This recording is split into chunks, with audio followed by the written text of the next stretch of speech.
भागवत म्हणजे काय? भागवत म्हणजे तुमचा संसार सुखाचा व्हावा. संसार सुखाचा झाला की परमार्थ आपोआप सुखाचा होते. म्हणून परीक्षिती मंत्रा घुसली. जशी मंत्रा घुसली तशी काही रुसून बसली. इकडे केस मोकळे करून बसली. राजा दशरथाला 2 वर मागून घेतलं. पहिल्या वराला भरताला गादी, काही हरकत नाही. दुसऱ्या वराला रामाला 14 वर्षाचा वनवास. त्यावेळेस हृदय विकाराचा झटका आला हो राजा दशरथाला. तुझे बाबा बोलण्याच्या तयारीत नाही. तुझा राज्याभिषेक होणार नाही. माझ्या भरताचं होईल. ते म्हणे काही हरकत नाही, काही हरकत नाही. राजा दशरथाला बोलण्याची तयारी नव्हती. जसा विकार एखादी अठ्याग जसा येते ना तसा आला. माझ्या भरताला गादी, काही हरकत नाही. पण ज्यावेळेस रामाला 14 वर्षाचा वनवास म्हणल्याच्या बरोबर हृदय विकाराचा झटका आला राजा दशरथाला. उद्या चालून काही हरकत नाही. उद्या चालून तुझ्या आणि माझ्या बैमानी आली तर म्हणे माझ्या देखत लहान भाऊ राज्यावर बसतील. रामा, तुझ्या बापाने सांगितलं तू 14 वर्ष वनवासात जा. म्हणे आई, अगं किती गोष्ट चांगली आहे. म्हणे बरोबर आहे म्हणे. मी त्याचा मोठा भाऊ. मी म्हणाल म्हणे इकडं पूल बांध, तो म्हणाल म्हणे तिकडं पूल बांध. दोघांमध्ये भांडण कशाला म्हणे. आई, मीच जातो. राम प्रभू वनवासाला निघाले. सीताही निघाली. सीताही निघाली तिच्या माग. सीतेनं सांगितलं जिथं माझा राम आहे ना तिथं मी जाईन, मी जाईन. राम श्रीमंत माणूस होता. श्रीमंताच्या घरचा मुलगा.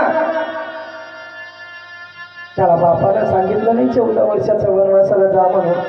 त्याच्या कैकेयीने सांगितलं, त्याच्या माईने सांगितलं तुझा बापाचं म्हणणं आहे का 14 वर्षाचा वनवास तू जा. नुसत्या माईच्या म्हणण्यानुसार 14 वर्षाचा वनवास भोगण्याकरता मुलगा निघाला. ज्यावेळेस राम निघाला ना माय, त्यावेळेस तिच्या मागे सीता निघाली. हो, सीता निघाली. सांगा ना तुम्ही, त्या सीतेच्या मायबापाच्या घरी काही कमी होतं का? काही कमी नव्हतं.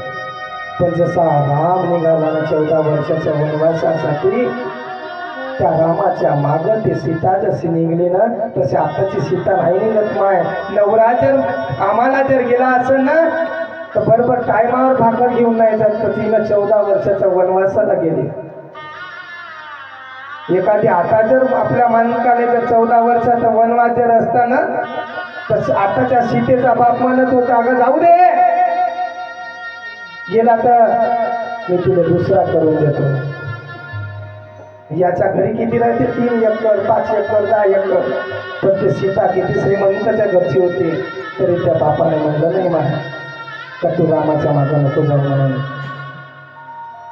खरं पतिव्रतेचा धर्म होता. ते तिच्या मागं गेली.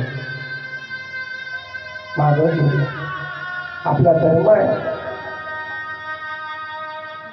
आपला नवरा काय म्हणते त्याच्या मतानं राहावं, नवऱ्याचं ऐकावं, जे सांगत ते काम करावं, नवऱ्याला खुश ठेवावं. का आपला पती हाच परमेश्वर आहे. इकडं राम 14 वर्षाचा वनवासाला निघाल्याच्या नंतर सीता मागे निघाली. जिथं माझा राम ना तिथं मी सीता झाली. जिथं माझा राम तिथं मी, अशी म्हणून बाहेर निघाली. हो, बाहेर निघाली. लाखाची साडी होती पण तेवढ्या लाखाची साडी बाहेर काढून दागदागिने बाहेर काढून ठेवून दिले. साधी सिंपल साडी नेसली. 100-150 रुपयेवाली वलकर परिधान केले. बाहेर निघाले. तेवढे दागदागिने घातलेले ठेवून दिले. ठेवून दिले. जात असताना लक्ष्मण निघाला. लक्ष्मण म्हणे उर्मिलाला संग घेतो. तेव्हा राम म्हणे थांब जरासा अगोदर वाल्मिकाचा रामाने पाय त्याच्या जर उर्मिलेचं नाव जर असेल तर घे वाल्मिकीचं रामायण यामध्ये उर्मिलेचं नाव नव्हतं. राम कसा होता? कारण बोलले वाल्मिक पैसेची चाल करीन. राम लक्ष्मण सीता निघाले नदी तीरावर, तिथे नावेमध्ये बसलेले आहे. कसा संसार होता त्यांचा? आज विचार करण्याजोगत गोष्ट आहे. मग आजची सीता रामाच्या मागे जात नाही, रामाचं ऐकत नाही. आज राम एक पत्नी एक वचनी होता, पण आता नाही ना. विचार करा, कशी सीता होती, कसा 14 वर्षाचा वनवास काढला असा. श्रीमंताच्या घरची मुलगी, जी रथात बसून जाणारी मुलगी आज पायी चालत आहे, पायात चप्पल नाही. 14 वर्षाचा वनवास भोगला. का?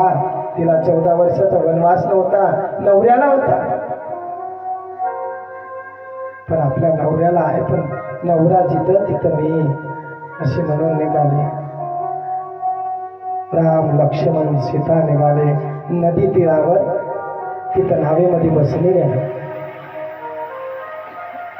नाव चाललेले आहे, नाव चाललेले आहे.